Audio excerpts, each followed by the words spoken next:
안녕하세요. 성공예감 이대호입니다.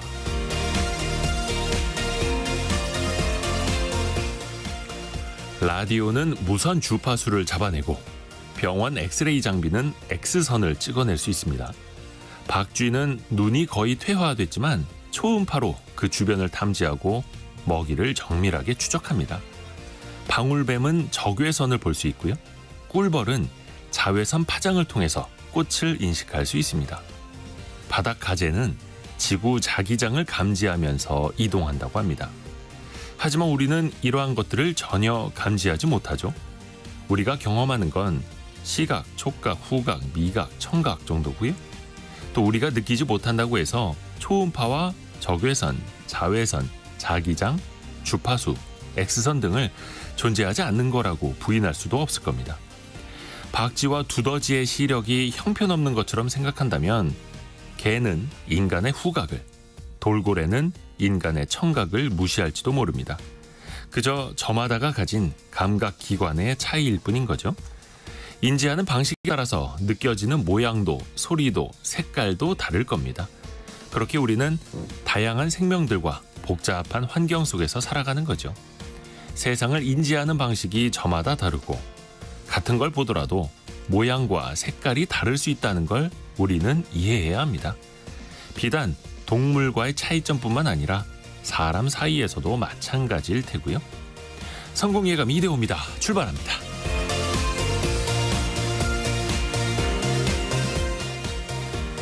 안녕하세요. 이대호입니다. 오늘은 7월 9일 화요일 아침 또 힘차게 출발해 볼까요?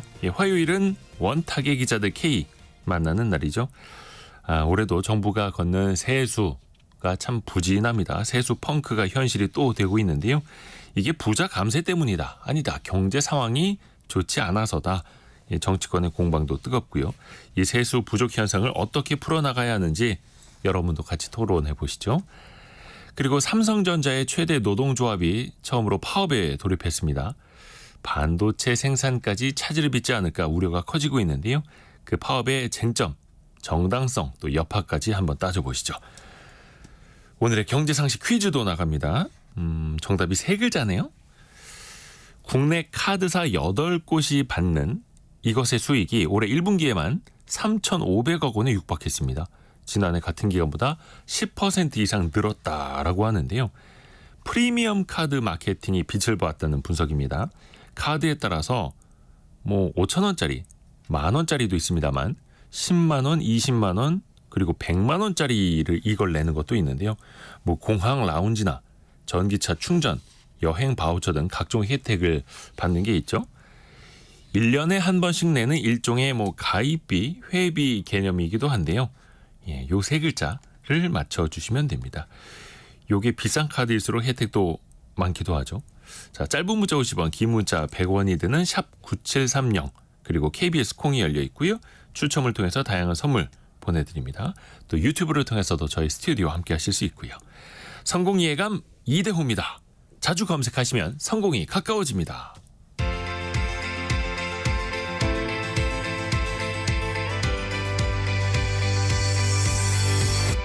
KBS 1라디오 성공예감 이대호입니다. 네, 참 좋은 경제연구소 이인철 소장과 함께 오늘의 경제 뉴스 들어보시죠. 안녕하세요. 네, 안녕하세요. 증시 상황이 좋네요. 그렇습니다. 미국 증시는 이제 혼조 양상으로 마감을 했습니다. 나스닥과 S&P 500 지수가 또 사상 최고치를 갈아치웠지만 이 블루칩 중심의 다우존스 산업평균 지수는 소폭 떨어졌습니다.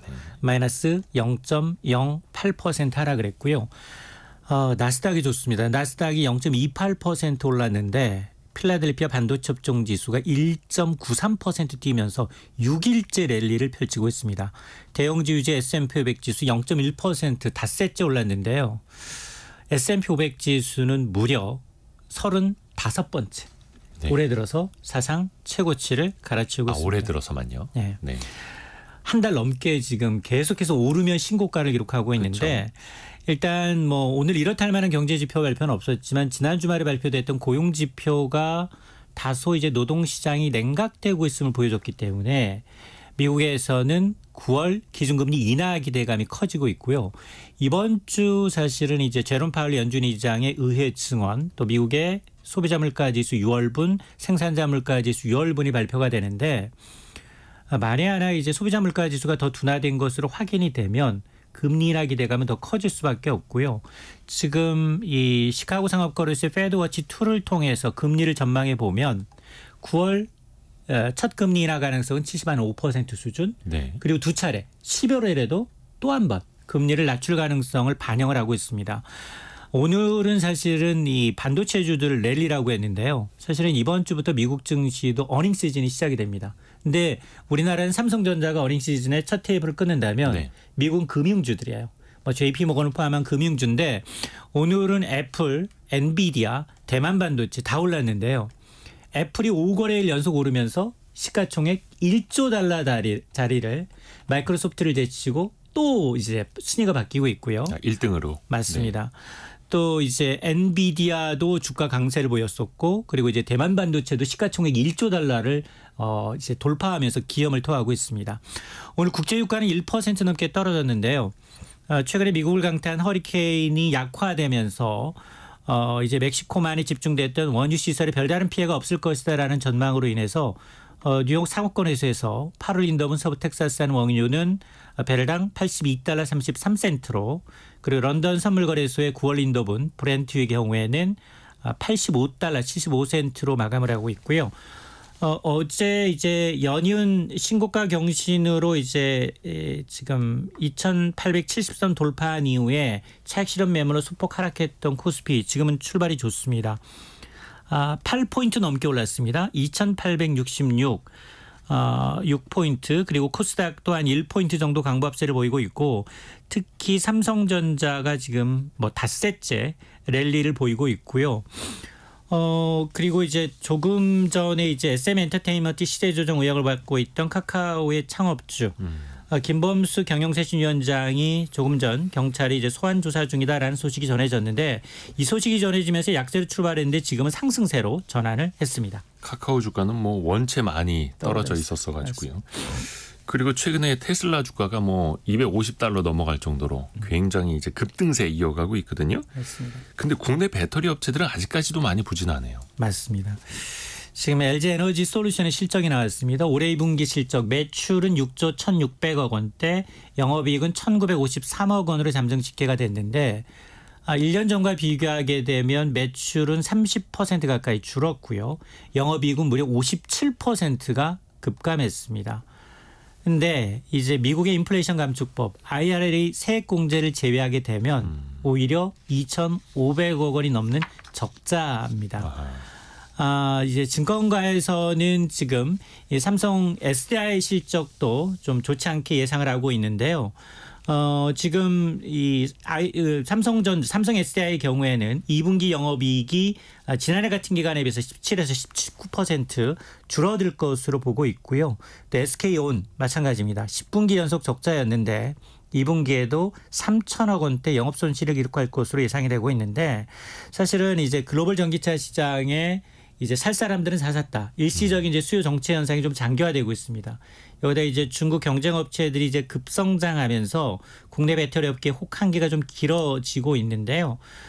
특히 글로벌 완성차 업체인 이제 제너럴 모터스의 경우에는 올해 전기차 생산량을 대폭 낮추고 있습니다. 하향 조정을 하면서 글로벌 전기차 시장이 더딘 성장세를 보이고 있고 이렇게 재고가 많이 남게 되면 공장 가동률이 떨어집니다. 네. 이렇게 되면 이제 고정비 부담은 더 커질 수밖에 없고요. 여기다 이제 고금리 지속되고 있죠.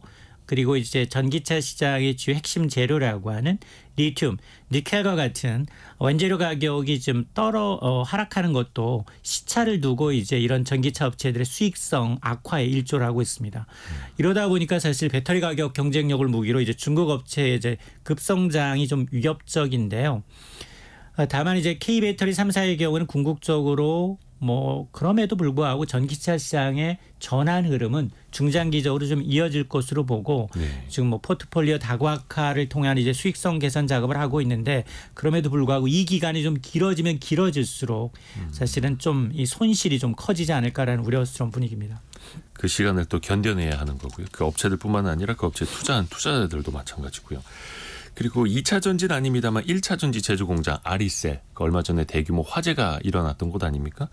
그런데 이 아리셀 공장에서 그 이전에도 비슷한 화재가 몇 차례 더 있었다고요? 그렇습니다. 30여 명의 사상자를 낸 이제 경기 화성의 리튬 배터리 공장 아리셀에서 이전에도 4차례나 이제 화재가 발생한 것으로 이제 확인이 돼서 이제 회사의 안전 불감증이 좀 도마에 오르고 있는데요.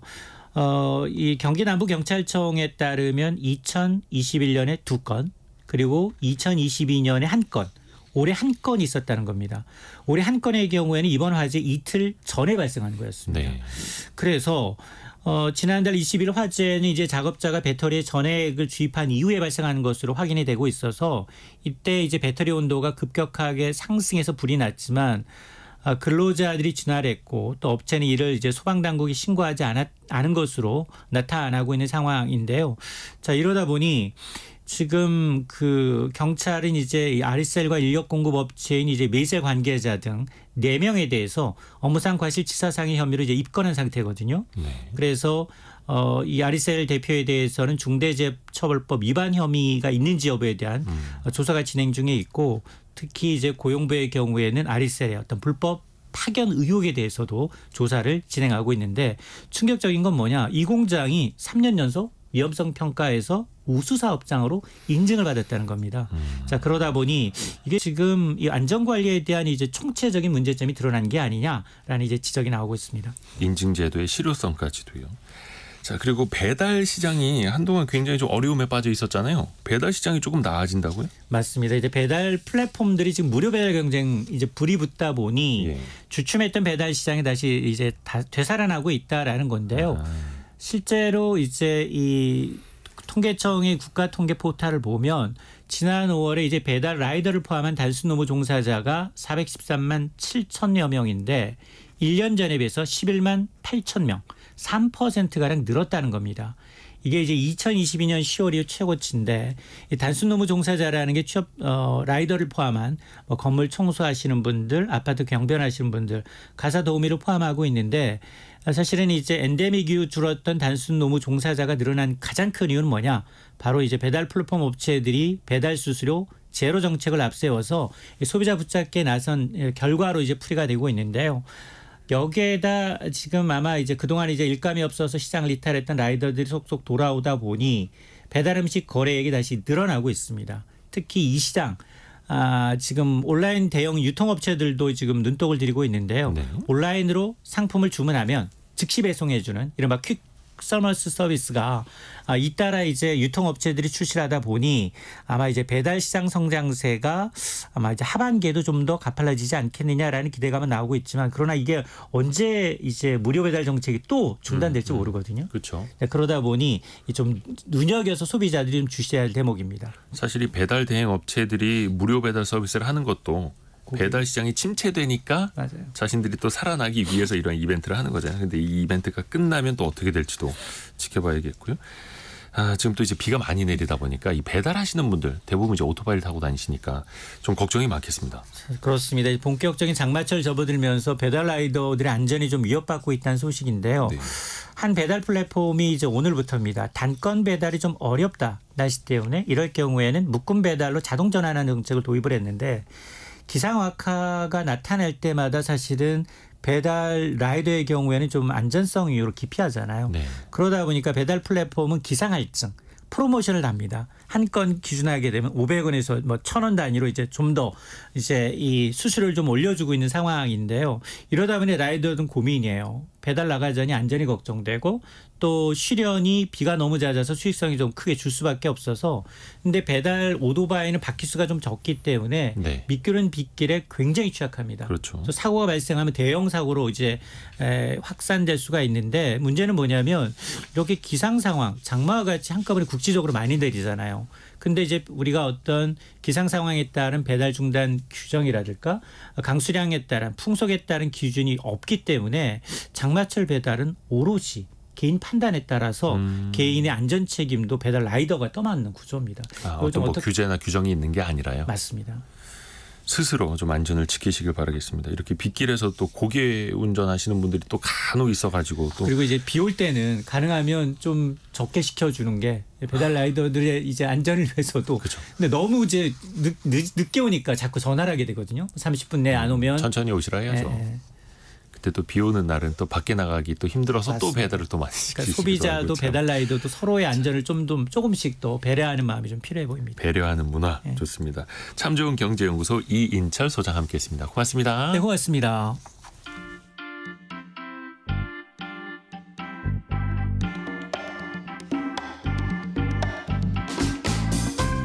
지금 여러분께서는 KBS 일라디오 성공예감 이대호입니다를 듣고 계십니다. 참여해주신 여러분께는 추첨을 통해 아름다운 식탁 창조 주비푸드에서 자연에서 갈아 만든 생와사비를, 쉽고 빠른 판촉물 제작 시너지 기프트에서 진동 클렌저 마사지기를, 그리고 성공예감에서 준비한 커피 쿠폰을 보내드립니다. 당첨자는 성공예감 이대호입니다 홈페이지에서 확인하세요. 원탁의 기자들과 함께 뜨거운 토론 이어가시죠. 원탁의 기자들 KBS 김준범, 장혁진, 박혜진 기자 함께합니다. 안녕하세요. 안녕하세요. 박혜진 기자는 이렇게 오랜만에 오셨어요. 네, 맞아요. 자주 좀 오세요. 근데 저희가 다룰 이슈가 좀 무겁습니다. 이게 경기가 좋아서 세금도 많이 이제 생각보다 많이 들어온다. 활발하게 돈이 돈다. 이런 이야기를 전달해 드려야 되는데 거꾸로입니다. 그것도 2년 연속. 지난해에 이어서 올해도 지금 세수 펑크가 거의 확실시되는 분위기 같아요. 벌써 뭐 7월밖에 안 됐습니다만. 지금은 어떤 상황입니까? 올해 정부가 목표로 한 세금 수입이 한 367조 원 정도 됩니다. 네. 근데 이게 잘 지켜지고 있는지 보는 지표가 이제 진도율이라는 이제 지표인데, 뭐 실제로 얼마나 걷고 있느냐 보는 거예요. 그렇죠. 근데 이제 최종적으로 이제 연말에 보면 한 95%에서 뭐 왔다 갔다 합니다. 그래서 이런 흐름을 봤을 때 올해 이제 예상되는 이제 세수 결손 규모가 아까 이제 367조 원이니까 한 20조 원 정도로 지금 추산이 되는 거죠. 근데 이렇게 안 거치는 주범은 이제 법인세입니다. 법인세가 이제 12월 결산법인 같은 경우는 대개 이제 3월에서 5월에 많이 내거든요. 네. 근데 지금 이제 5월이 지났죠. 지났는데도 불구하고 지금 법인세 진도율이 이제 36%에 불과합니다. 그러니까 원체 뭐 지난해부터 예. 실적이 너무 안 좋았으니까. 맞습니다. 그러니까 이제 많이 내는 시기가 지나갔는데도 이제 3분의 1밖에 법인세가 안 거쳤다는 거니까 뭐 이제 법인세가 이익에 내는 세금인데 작년에 그렇죠. 뭐 삼성전자도 영업 손실 났고 SK 하이닉스도 마이너스 7조 났단 말이에요. 그러니까 법인세를 안 냈고요. 이미 우리가 이제 작년에 56조 원의 역대 최대 세수 펑크가 있었는데 올해도 좀 그렇게 될 가능성이 높은 거죠.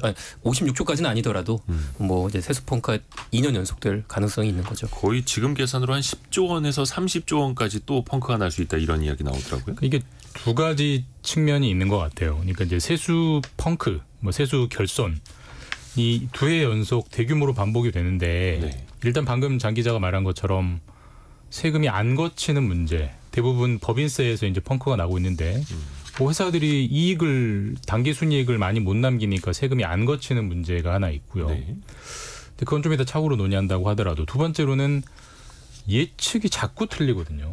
예측. 너무 많이 틀려요. 그러니까 예. 사실 작년 같은 경우는 정부가 한 400조 원 걷겠다고 했는데 350조 원대 거쳐서 50조 원 가까이 펑크가 났습니다. 비율로 치면 뭐 12, 3%를 틀린 거고요. 올해 같은 경우도 한 말씀하신 대로 10조에서 30조라고 해도 또 몇 퍼센트가 틀리는 건데 이게 정부가 세수 전망을 이렇게 못하면 어떻게 하느냐. 이게 한 해라면 그렇지만 두 해 연속이라면 이게 실력이 없는 것의 문제인지 아니면은 세수 전망을 너무 늘 낙관적으로 하는 낙관적인 편향이 있는 것인지 이거는 좀 어쨌든 보통 정부가 1년 살림살이를 짤 때 보통 1년 전에 짜잖아요. 올해 가을 되면 내년 거를 짜는데 우리 정부가 돈을 이만큼 거둘 거니까 씀씀이를 이만큼 쓸 거야라는 기본적인 그 표가 되는 건데 네. 자꾸 이렇게 틀리면 이건 좀 심각한 문제다. 이거는 좀 이것도 분명하게 짚고 넘어가야 될 문제인 것 같아요. 네. 그렇죠. 걷어야 할 돈도 또 써야 할 것도 어떻게 보면 좀 경직되어 있는데 예상대로 또 되지 않을 경우에는 어떻게 보면 이제 큰 손실이 또 생길 수밖에 없고 이게 또 한두 번도 아니고 계속 반복이 되고 또 거기에 이제 근본적인 문제가 있는 거죠. 근데 이게 같은 현상을 바라보더라도 원인으로 짚는 게 서로가 다르더라고요. 입장에 따라서. 좀 이거는 좀 우리가 어떻게 챙겨봐야 될까요? 결국 이제 법인세인데요. 지금 세수 펑크의 거의 뭐 원인의 95% 이상은 법인세가 안 거치기 때문에 세수가 이제 부족한 건데 법인세가 안 거치는 걸 어떻게 볼 거냐? 여당은 우리가 깎아준 게 아니고, 그러니까 안 걷는 게 아니고 못 걷는 거다. 그러니까 법인들이 돈을 벌어야 소득이 생기고 법인세가 거치는 건데 올해 걷는 법인세는 작년 법인 수익을 기준으로 하잖아요. 네. 작년에 회사들이 돈을 많이 못 벌었다. 그러니까 못 걷는 거다라는 입장이고 야당은 그 측면도 있지만 안 걷지 않냐 너희가. 일단 법인세를 일단 윤석열 정부 들어서 1% 깎아줬고요. 1%포인트 낮아졌죠. 예, 그리고 그 외에도 각종 세액 감면을 해주고 있기 때문에 이거는 국회 법이 아니라 시행령 같은 걸로 깎아줄 수 있죠. 안 걷고 있기 때문에 안 거치는 거 아니냐. 이 두 가지 이제 이 시각은 상반되는데 제가 볼 땐 다 맞는 얘기입니다. 다 복합적으로 작용하는 것 같고요. 그러니까 결국 진단도 복합적이고 처방도 복합적으로 나올 수밖에 없을 것 같아요. 여당 말이 다 맞다, 야당 말이 다 맞다는 아닌 것 같고 서로 자기에게 유리한 면만 지금 부각시키면서 정치적으로 쟁점화시키고 있지만 결국은 세율 깎아준 측면도 있고요. 법인들이 돈을 못 버는 측면도 있고요. 정부가 이런저런 이유로 세액을 많이 감면해주는 측면도 있고 다 겹치면서 네. 법인세 세수 펑크가 점점 심각해지고 있다. 그렇게 보는 게 맞는 거 아닌가 싶습니다. 박혜진 기자는 이 현상을 좀 어떻게 보세요? 이게 뭐 정치적인 입장에 따라서 서로가 비판 혹은 옹호할 수밖에 없는 프레임이기는 한데요. 근데 저도 말씀하신 대로 굉장히 복합적으로 작용할 수밖에 없다고 생각하고 여당에서 이제 계속 얘기하는 게 이제 대외 여건 얘기를 계속 하거든요. 네. 그래서 뭐 법인세 많이 거치지 않고 있는 상황 그리고 금리가 높고 연착륙 시도한 상황에서 성장률이 높을 수 없었다. 그러니까 앞으로는 계속 좋아지고 있다는 점 국민한테 홍보해야 된다 이런 말도 하고 있고 앞으로는 좋아질 거다. 네, 앞으로 그런 부분들을 강조해서 지금 얘기해야 된다 그런 얘기까지 하고 있고 또 민주당은 계속해서 사실 이 법인세 감세가 부자 감세다 그런 얘기를 계속 해왔기 때문에 지금 상황에서도 그런 얘기를 계속 할 수밖에 없는 것 같아요. 또 이게 어떻게 보면 선택의 문제이기는 한데 경기가 안 좋을 때 세금을 좀 깎아줘서 돈이 돌도록 할 것이냐 아니면 당장 세수가 부족하니까 세금을 더 거둘 것이냐 이 또 기로에는 항상 놓여 있지 않습니까? 이것도 입장 차이가 항상 크고요. 뭐 감세가 맞냐 틀리냐 뭐 낙수 효과가 있냐 없냐는 뭐 한 논쟁이 오래된 한 100년 된 것 같습니다. 뭐 다들 생각 차이가 있고 사실 저는 이게 뭐 늘 감세가 옳고 늘 감세가 틀리고 이런 거는 없는 것 같아요. 마치 비유하면은 우리가 살이 많이 찔 때는 밥을 안 먹는 게 맞는 거고요. 또 너무 살이 많이 빠지고 요즘처럼 뭐 원기가 부족할 때는 또 많이 먹고 보양해 주는 게 맞는 거잖아요. 그러니까 그때그때 경제 상황에 맞게 어떨 때는 증세가 맞고 어떨 때는 감세가 맞는 것 같은데 뭐 여당 야당의 보수와 진보의 주장은 늘 일관되죠. 보수는 늘 감세가 맞다고 하고 진보는 늘 증세가 맞다고 하니까 좀 듣는 사람들은 혼란스럽죠. 네. 우리 법인세 이제 명목적인 세율 보면은 OECD 국가 중에 높은 편에 속하긴 합니다. 그래서 한 26.4%인데 OECD 평균은 이제 23.6%라고 하거든요. 하지만 아까 뭐 김준범 기자 얘기했지만 어떤 공제나 감면 제도까지 포함한 실효 세율은 뭐 그렇게 높은 편이 아니라는 주장도 있어요. 네. 근데 확실한 거는 이 법인세율을 이제 함부로 올리거나 내리기가 좀 어려운 상황인 거는 맞다는 겁니다. 왜냐하면 AI 뭐 반도체 업계에서는 세금이 좀 경쟁력인 또 상황이기 때문에 그렇죠. 또 투자를 많이 해야 그렇죠. 되는 측면에서는 그러면서 어디서 더 거둘 것인가의 문제인 건데 결과적으로 이제 세제 개편과 또 연결이 되는 거죠. 지금 우리 정부도 뭐 지금 뭐 상속세라든지 여러 가지 지금 세제 개편들을 얘기하고 있는데 좀 어떻게 흘러갈지는 좀 봐야겠습니다. 근데 사실 상황이 이렇다 보니까 네. 그 아까 말씀하신 것처럼 상속세나 종부세 같은 또 대규모 감세 드라이브를 계속해서 얘기를 하고 있거든요. 예고를 하고 있기는 한데 그 앞서 이제 장혁진 기자도 얘기했지만 세수진들이 한 41.1%, 이게 최근 5년 평균이 47%였으니까 이게 낮은 편이잖아요. 가뜩이나 좀 나라 살림 적자 심한데 이 감세 정책 들고 나오면 좀 재정 건전성 우려가 높아지는 거 아니야? 이런 지적도 계속해서 나올 수밖에 없을 것 같아요. 근데 또 이게 되게 어려운 게 증세 정책으로 가느냐 감세 정책으로 가느냐 이건 선택의 문제일 수는 있는데 그게 효과를 내는 데까지 굉장히 시간 차이가 이제 걸리지 않습니까? 근데 그 사이에 또 글로벌 경제에 여러 가지 변수가 또 나타나기 때문에 이 효과를 곧대로 측정하기도 어려운 거고요. 근데 이게 세수가 부족하면은 부작용도 나타납니다. 정부 입장에서 어떻게 해서든 세금을 거두려고 하고 권혁중 님이 조금 전에 글 올려주셨는데요. 제발 좀 기업에서 못 거둔 세금을 소상공인들 털어서 걷지 말아주세요. 작년에 5년 전에 소득세 신고한 걸 국세청에서 털려서 없는 돈에 대출까지 받아서 1,500만 원을 더 냈습니다라고. 이게 아마 세무조사가 더 강화될 수도 있거든요. 아주 날카로운 점 날카롭게 이제 짚어주셨는데 우리 이제 세금 수입의 빅3라고 한다면 뭐 소득세, 법인세, 부가세입니다. 근데 10년 전만 해도 이 비중을 보면 부가세가 1등이었어요. 근데 지금 보면 이제 우리 전체 세금 수입에서 소득세가 차지하는 게 34%, 법인세가 23%, 부가세가 21%. 이제 소득세가 제일 높거든요. 근데 이제 아까 10년 전과 비교를 했었잖아요. 그러니까 우리 지금 세금 수입 구조를 보면 그러니까 이 근로자들이 내는 소득세를 급격하게 올렸습니다. 그래서 10년 전에는 이제 소득세가 차지하는 비중이 23% 정도였거든요. 한 거의 10% 포인트를 10년 동안 올린 거예요.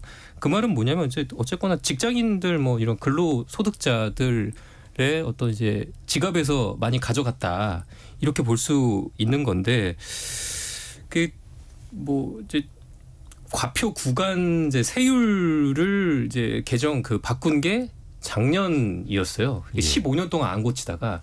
근데 그렇게 되면은 우리가 이제 물가는 계속 빠르게 올라가니까 결과적으로 좀 이제 평범한 근로자들의 세 부담이 높아질 수 있거든요. 그래서 좀 일부에서는 이런 뭐 과표 구간이라든지 세율 같은 것도 좀 물가에 연동해야 하지 않겠느냐라는 얘기가 나오는 이유이기도 합니다. 이게 세목 간의 균형이 중요한데 어쨌든 장 기자 말한 것처럼 3대 대장이 법인세, 소득세, 부가세인데 올해와 작년에는 법인세는 계속 줄고 있고요. 부가세는 늘고 있고 소득세도 약간 늘고 있습니다. 그러면 이 세 가지 요소 중에 한쪽은 훅 빠지고 있고 나머지 두 개는 비중이 올라오고 있는데 아까 방금 말했처럼 소득세라는 게 뭐 근로소득세, 사업소득세, 종합소득세, 우리 배당소득세, 뭐 양도소득세 결국 개인이 내는 세금이거든요. 그러니까 개인이 내는 세금은 늘어나고 부가세도 우리가 뭐 가게에서 물건 살 때 10% 내는 거잖아요. 이거는 소득에 따라서 더 누진도 없고요. 그러니까 개인이 내는 세금은 늘어나고 회사가 내는 세금은 줄어주는 구조로 가고 있어요. 그 이유가 법인세율을 깎아줘서이든 아니면 법인들이 돈을 못 벌어서이든 어쨌든. 근데 이렇게 어느 쪽은 줄고 어느 쪽은 늘어나는 게 이게 균형감 있게 같이 줄고 같이 늘면은 볼멘 소리가 안 나오겠지만 회사는 깎아주고 개인은 돈 더 걷어 이렇게 되면 이건 불만이 나올 수밖에 없는 대목이고요. 그다음에 이번 정부의 이제 그 재정에 대한 철학 중에 하나가 재정 건전성 회복이잖아요. 그러니까 네. 앞선 정부가 돈을 너무 펑펑 써서 재정이 불건전해졌고 이번 정부 때는 재정을 건전하게 하겠다라는 게 뭐 여러 차례 강조된 목표인데 재정을 건전하게 하는 방법은 둘 중에 하나밖에 없습니다. 돈을 더 걷든지 돈을 덜 쓰든지 예. 그거 말고 재정을 어떻게 건전하게 할 요술방망이는 없잖아요. 근데 뭐 정부 지출은 매년 늡니다. 물가 상승에 따라서. 근데 돈을 덜 걷으면 무슨 수로 재정을 건전하게 할 것이냐. 답을 해야 될 정부가 그 부분은. 예. 그래서 슬금슬금 이야기가 어니선가는 이제 피어오르는 게 담배 가격이나 부가세 올리는 이야기 나오는데 변광석님도 부가세를 올리자는 이야기가 심상치 않게 나오네요라고 글을 올려주셨거든요. 이런 이야기들이 실제로 나오고 있습니까? 왜냐하면 우리나라가 이제 부가세랑 이제 개별 소비세를 포함한 어떤 이제 과세 비중을 따져 보면 22.7%가 나오는데 OECD 평균이 31%래요. 그러니까 네. 부가세랑 개별 소비세 과세 비중이 OECD 평균보다는 낮은 거예요. 그러니까 우리가 흔히 그런 좀 인식이 있습니다. 우리나라는 뭐 간접세 비중이 크다. 부가세, 간접세라는 거는 이제 모든 이제 계층에게 똑같이 걷는 네. 세금이죠. 담배 같은 거. 근데 사실 아까 이제 우리가 이제 10년 동안 그 이제 소득세 비율이 쭉 올라오면서 그런 이제 구조가 많이 바뀌긴 했어요. 그래서 부가세의 비중이 많이 줄어들기는 했습니다. 그래서 좀 그런 점에 비춰봤을 때 우리가 이제 부가세를 좀 높여야 되지 않겠느냐 이런 얘기가 이제 나오는 거죠. 근데 이게 부가세를 높인다라는 게 엄청나게 어려운 일입니다. 반발도 많을 수밖에 없고. 조세 저항이 가장 크죠. 그렇죠. 지금 이제 기계적으로 10% 어떤 소비 금액에 대해서 이제 최종 소비자가 10%를 물게 되는데 이게 뭐 일본도 과거에 그랬고요. 부가세 올리려다가 정권이 바뀐 사례도 많이 있어요. 다른 나라 사례를 보면.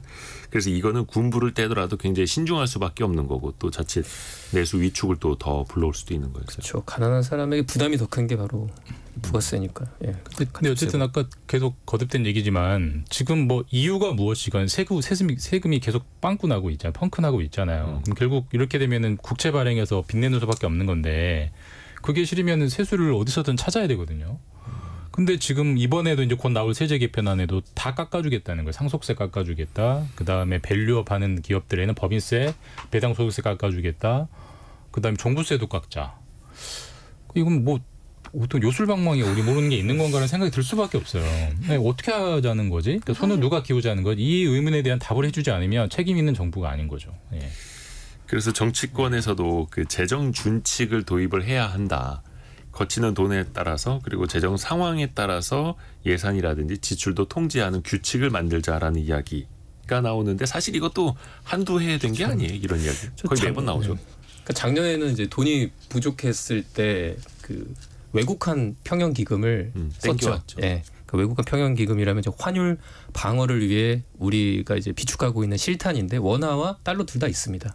근데 환율이 작년에 높았잖아요. 뭐 지금도 높지만 그러다 보니까 이제 환율이 높아지면 외국화 평형기금에는 돈이 많이 쌓이게 됩니다. 원화 기준으로 돈을 버는 거죠.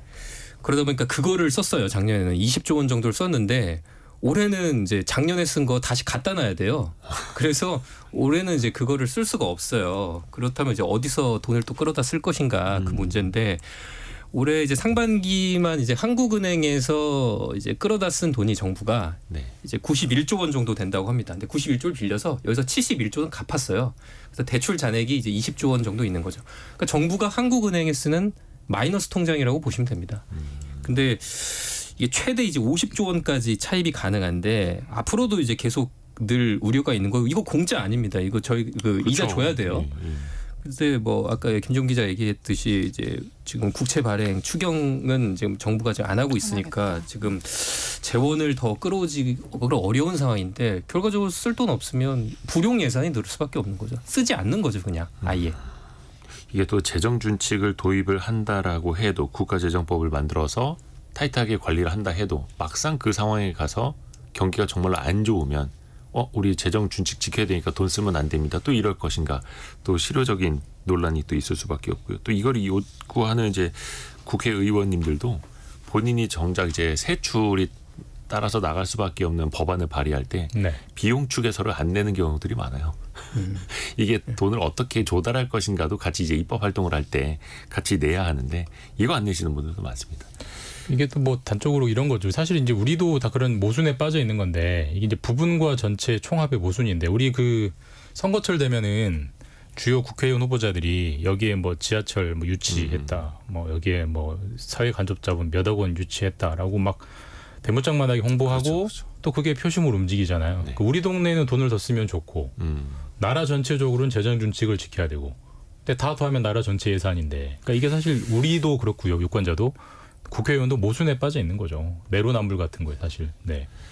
근데 지금 이제 경제 전반적으로 좀 활력이 돌고 경기가 순환이 잘 되고 하면은 참 이런 고민도 없겠습니다만 어디서부터 이 막힌 이 혀를 뚫어야 될까요? 뭐 금리 인하를 서둘러야 한다는 목소리도 나오고 근데 금리를 인하한다고 해서 다시 활력 경제로 갈 수 있겠느냐라는 또 비관론도 나오고요. 저는 정답은 없다고 보지만 이제 제 개인적 사견을 더하면 솔직하게 증세 논의를 해야 된다고 봅니다. 사실 이제 뭐 지금 트럼프 후보는 약간 결이 다르지만 이제 대부분의 나라들이 이 기업들, 기업 경영이 글로벌화되면서 이렇게 저렇게 조세 회피를 하는 경향들이 굉장히 강해졌거든요. 본사를 세금 없는 데로 옮겨놓는다든지 뭐 우리가 아는 엄청나게 돈을 잘 버는 뭐 구글, 뭐 애플 이런 데도 비슷하죠. 그런 식으로 세금 법인들이 돈은 엄청나게 그러니까 글로벌 기업들이 돈은 엄청나게 벌면서 세금을 합법적인 방법으로 절세하는 방법들이 점점 많죠. 늘고 있기 때문에 그 부분에 대해서 OECD나 선진국들이 우리 국가들끼리 손을 잡고 좀 증세를 하자 이런 논의가 글로벌 최저한세 등의 논의가 있잖아요. 그러니까 모든 정부가 필요성을 느끼고 있다는 거예요. 이런 식으로 가면 나라 재정이 운용이 안 된다. 결국은 어쨌든 요술방망이는 없기 때문에 누군가에게 돈을 더 거둬야 되고 결국은 그게 법인세가 되건 뭐가 되건 간에 증세의 논의를 할 수밖에 없고 제가 지난주에도 말씀드렸지만 저출생 위기라면서요. 국가 비상사태이기 때문에 엄청난 돈을 써야 되잖아요. 그것도 어디서 돈을 쓸 거예요. 결국 증세 얘기를 하지 않으면 실질적인 어떤 정책도 논의가 안 돼요. 다 그냥 허무맹랑한 얘기밖에 안 되기 때문에 뭐 증세라는 건 인기가 없는 정책이긴 하지만 어쨌든 그 얘기를 해야만 실질적이고 책임 있는 미래에 대한 논의가 되지 않느냐라고 봅니다. 네. 그렇죠. 이게 이제 고양이 목에 이제 방울 달기 같은 얘기인데 사실 우리 소득세에서 가장 많이 비중을 차지하는 근로소득세 보면은 이제 그 연봉 1억 이상이 이제 전체 63%를 부담하는 구조거든요. 전체 세금에서. 그래서 물론 이제 연봉 1억이 뭐 억대 연봉이 뭐 많은 연봉이긴 하지만 예전보다는 조금은 또 늘어나고 있고 흔해졌어요. 그리고 이제 전체 우리 근로소득자가 2,053만 명인데 여기서 면세자가 700만 명입니다. 근로소득세가. 그래서 굉장히 좀 조심스러운 얘기긴 하지만 물론 당연히 돈을 많이 벌수록 세금을 더 많이 내는 거는 맞습니다. 하지만 뭐 이제 증세 논의가 뭐 시작돼야 하는 거는 뭐 맞지 않나. 또 이제 소득이 있지만 소득세를 안 내시는 분들 원체 소득이 적어서 근데 또 거기에도 세금을 또 걷자라고 하면 뭐 실효세를 뭐 1, 2%라도 당장 조금씩이라도 이런 이야기 또 운을 띄우면 이것도 또 시끄러운 이야기인데 이건 또 다음에 한번 토론을 이어가 보시죠. 두 번째 이슈로 넘어가기 전에 경제상식 퀴즈 한 번 더 내드리겠습니다. 세 글자라고 말씀드렸는데요. 신용카드나 일부 체크카드를 만든 뒤에 매년 내야 하는 돈, 매년 회비처럼 내야 하는 돈이 있습니다. 카드사는 발급 비용, 배송비, 시스템 관리비가 여기 이제 포함되어 있다 이야기를 하고요. 또 여기에 따라서 각종 제휴 혜택을 제공을 하기도 하죠. 올해 같은 경우 1분기에만 카드사의 이익 수입이 10% 넘게 늘었다라고 합니다. 그런데 최근에는 카드사들이 이제 수익성이 떨어졌다라고 하면서 혜택을 좀 줄이기도 하는데 이거를 예전에는 무료 혜택 주는 데들이 많았었거든요. 근데 많은 분들이 그 이야기를 해주시네요. 0190님, 이 카드사에 내는 이거 좀 아깝긴 합니다. 그리고 3415님은 이제는 무료 이게 거의 없어서 아쉬워요. 김인숙님은 카드를 잘 안 쓰는 저한테는 아까워서 이거 내는 카드를 이제 해지하려 하신다라고도 이야기를 해주셨는데요. 오답들도 많이 들어오고 있습니다. 3411님, 가맹비. 5058님, 멤버십. 3125님, 수수료. 그건 아니고요. 예. 이호성님도 정답을 맞춰주셨는데요. 예. 청취율 1위 가자. 청취율 조사 기간인 걸 저는 몰랐는데 우리 청취자분들이 또 알려주시더라고요. 그래서 성공예금 이대호입니다. 잘 듣고 계시다라고 답을 해주시면 됩니다. 어디선가 전화가 온다면요. 자, 여러분이 생각하시는 정답 짧은 문자 50원, 긴 문자 100원이 드는 샵 9730이나 KBS 콩으로 보내주시면 됩니다. 오늘의 움직임에 주목하고 세상의 흐름을 놓치지 않습니다. 여러분의 내일을 응원하며 성공의 열쇠를 함께 찾아갑니다. 성공예감 이대호입니다. 사실 노동조합의 파업 소식은 우리가 종종 듣는 이야기이기는 한데요. 또 상징적인 곳 그리고 우리가 처음 보는 삼성전자 노조의 파업이 시작이 됐습니다. 기자님들은 이거 어떻게 보고 계세요? 일단 뭐 뉴스 내용을 정리해드리면 이제 삼성전자 최대 노조입니다. 이 전삼노라고 하는 전국 삼성전자 노동조합 어제 이제 사상 첫 총파업에 돌입을 했고요. 내일까지라고 해요. 일단 요구사항을 보면 이제 전 조합원에 대한 임금 인상률 적용, 또 유급 휴가 약속 이행, 성과급 기준 개선 이런 것들을 요구하고 있는데요. 이 전삼노 조합원 수가 삼성전자 전체 직원의 25% 수준입니다. 그러니까 삼성전자 전 임직원이 12만 명이니까 3만 명 정도 되는 건데 이번 파업에는 한 이제 5천 명에서 6천 명 정도 참여한 것으로 추산이 되고 있고 어제 집회 연대가 이제 화성 사업장인데 여기가 그 파운드리의 그 핵심이 되는 사업장이에요. 그래서 노조도 지금 목표로 한 게 생산 차질을 이제 주겠다 회사에 이렇게 이제 목표로 내걸었고 일단 이번에 파업을 하는데 이제 노사협상에 진전이 없으면 15일부터 또 닷새 동안 이번에 사흘 동안 했는데 닷새 동안 또 2차 파업을 예고하고 있습니다. 삼성이라는 회사와 파업이라는 단어는 정말 좀 안 어울리는, 네, 안 어울리는 단어인데 말씀하신 대로 사상 첫 삼성전자 파업 창사 55년 만이라고 하더라고요. 오늘 아침에 이 관련 제가 조간 기사 보다가 가장 눈에 띄는 제목이 하나 있었는데 네. 삼전벽해라고 하더라고요. 네. 아, 상전벽해가 아니라 상전벽해가 아니고 삼전벽해. 삼성전자에서 이런 일이 일어나는구나. 근데 잘 붙였네요. 예, 제목 잘 뽑았습니다. 근데 노든 사든 뭐 나름 입장이 있을 거고 옳고 그름을 떠나서 이런 흐름은 좀 막을 수 없는 흐름이 된 것 같아요. 사실 예전에 이제 대기업들 중에 무노조 경영하는 데 많았고요. 노조가 있더라도 회사에게 강한 요구들 어떤 권리 배분이나 수익 배분에 대한 요구를 하는 목소리는 적었지만 네. 뭐 비단 삼성전자뿐만 아니라 뭐 SK 하이닉스, LG 엔솔로지 그다음에 뭐 네이버 카카오 노조가 없던 데서 노조가 생기기도 하고요. 그다음에 성과급이 부족하면 파업까지는 아니더라도 뭐 사내 게시판에서 강하게 목소리를 내고 뭐 우리 그 광고판차 같은 걸로 이렇게 회사 앞에서 차량 시위도 하고 하잖아요. 네. 근데 이게 비단 우리나라만의 문제가 아니라 노조가 없다던 구글이나 MS도 다 노조가 생겼어요. 그러니까 이게 기업이 돈을 벌었을 때 기업 구성원들이 우리도 권리를 합당하게 분배해달라라는 목소리는 이게 모두의 권리의식이 향상되면서 다시 예전으로 돌아가라고 할 수 없는 상황이 돼버린 것 같아요. 그렇기 때문에 삼성전자도 노조가 5개나 생겼고요. 55년 만에 총파업하는 시대가 됐기 때문에 뭐 이번에 파업이 어떻게 해결될지는 모르겠지만 앞으로 삼성전자에서 파업은 언제든지 일어나도 이상하지 않는 이제 상황 변화가 분명히 도래했다.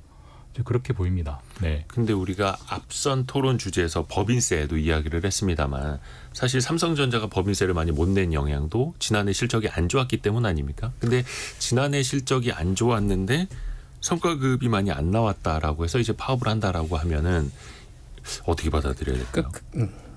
사실 이제 진짜? 이 기사가 나왔을 때 댓글이 되게 어마무시했었어요. 어떤 여론이든가요? 그러니까 뭐 삼성전자 직원들 돈 많이 버는데 뭐 지난해 직원 평균 급여가 1억 2천이었다고 하더라고요. 근데 이게 사실 전년보다는 11%가 감소를 한 거예요. 근데 이제 직장인 평균 연봉이 4,200만 원 수준이니까 그거랑 비교해보면 훨씬 높은 수준이잖아요.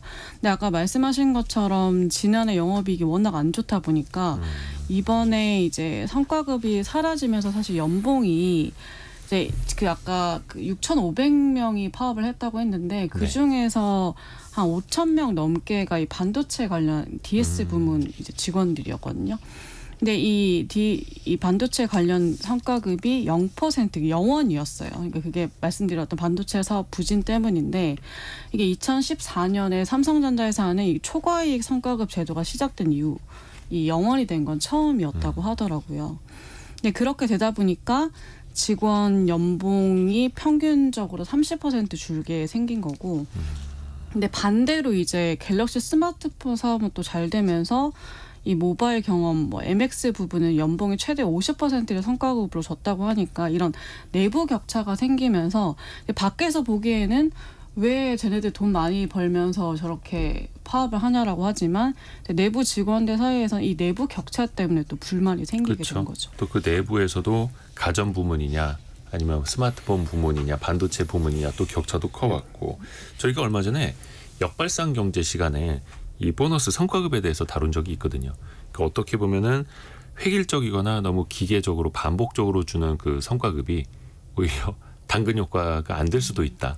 이런 이야기도 있었고요. 여기서 이제 노조에서 주장하는 건 조금 더 부연하자면 임원과의 약간 형평성 문제예요. 그러니까 아까 직원들은 이제 매년 1월 지급하는 OPI라고 하는 성과급이 0%여서 실질적으로 연봉이 30% 깎이는 효과가 났지만 임원들도 물론 OPI는 0%가 나왔습니다. 그래서 한 푼도 못 받았지만 임원들에게는 이제 장기 성과 인센티브라는 게 또 그러니까 새로가 아니고 장기 성과 인센티브는 받아갔어요. 이거는 최근 3년 실적을 하거든요. 그럼 2021년, 22년에는 실적이 좋았으니까 그 거기에 따른 인센티브는 임원들은 받아간 거예요. 그래서 이제 노조 주장은 그것도 한 수억 원 받아갔다고 주장을 합니다. 그래서 이제 직원들이 보기에는 좀 부당하다라는 거죠. 임원들은 이제 받아갔는데 우리는 같은 DS 부분, 반도체 부분에서 이제 그런 점에서 그게 이제 나고 나서 여기 전삼로에 가입이 많이 폭주가 났었거든요. 한마디로 공정성 논란이 있었던 그렇죠. 거죠. 그렇죠. 또 젊은 세대들과 네. 또 이 격차가 벌어지면서 또 불만이 커질 수밖에 없는 거고요. 근데 삼성전자 노동자가 한 12만 명 정도이고 그중에 6,500명 정도가 파업을 한 건데 이게 우리가 이제 좀 심각하다라고 봐야 하는 건 어떤 지점에서일까요? 근데 결국 반도체 공장의 특성 때문이죠. 그러니까 사실 이제 파업이라는 게 원래 파업이라는 게 회사랑 노조가 교섭을 하다가 노조가 회사가 말을 안 들으면 회사에 생산에 차질을 주고 그 생산에 차질을 주는 거를 지렛대 삼아서 회사를 압박을 해서 회사로부터 원하는 걸 따내려는 이제 그거잖아요. 그렇기 때문에 이번 파업도 삼성전자 노조도 스스로 그렇게 밝히고 있고요. 회사 생산에 차질을 주는 게 목적이다라고 밝히고 있습니다. 근데 이제 이게 일반 무슨 뭐 아파트 건설 현장이나 무슨 뭐 차량을 만드는 뭐 컨베이어 벨트라면 좀 상황이 다르지만 반도체 공정이라는 건 특성상 공장을 세웠다 돌리기가 그러니까 전원을 껐다 내릴 수가 없는 그렇죠. 환경이기 때문에 웨이퍼를 다 버려야 된대요. 그 디램 하나 만드는데 최소한 공정이 3개월에서 뭐 6개월까지 걸리기도 하거든요. 그래서 여느 공장의 생산 차질과 다르다 보니까 또 더군다나 우리나라에서 차지하는 삼성전자 반도체 공장의 위상과 비중 때문에 아니 너희끼리 그 내부적으로 어떤 급여를 가지고 다투는 건 알겠지만 그 공장을 세우려고 의도적으로 하는 게 말이 되느냐. 국가 경제에 너무 큰 부담 아니냐. 뭐 그런 비판도 분명히 있는 게 사실이죠.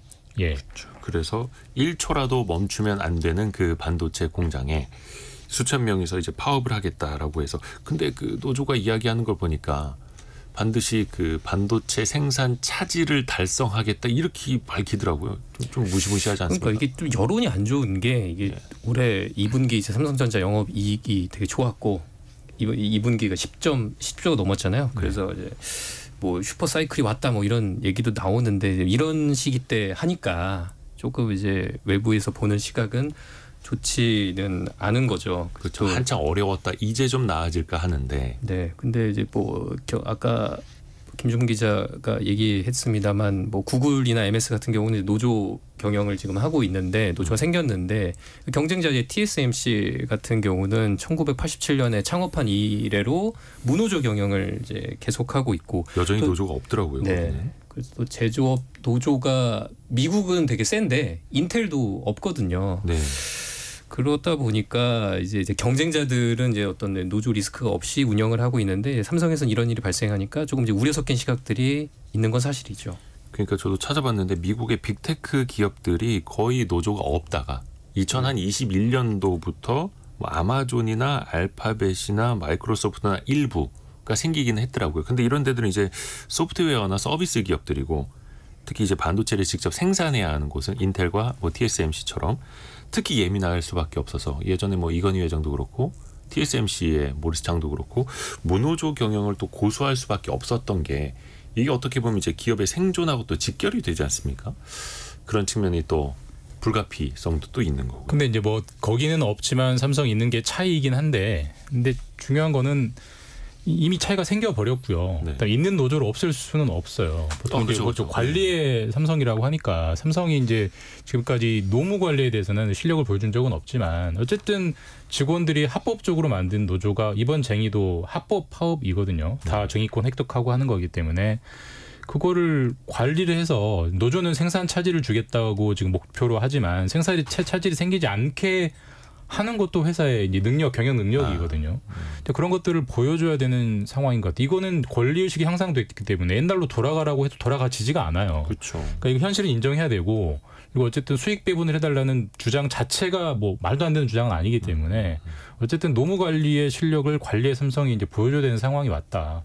어쩔 수 없는 현실은 현실이니까요. 네. 그렇죠. 그동안은 이제 노사 협의회 중심이었다면 이제 노조와 공식으로 또 상대를 해야 하는데 어떻게 또 잘 마무리할 수 있을지 지켜봐야 되겠고요.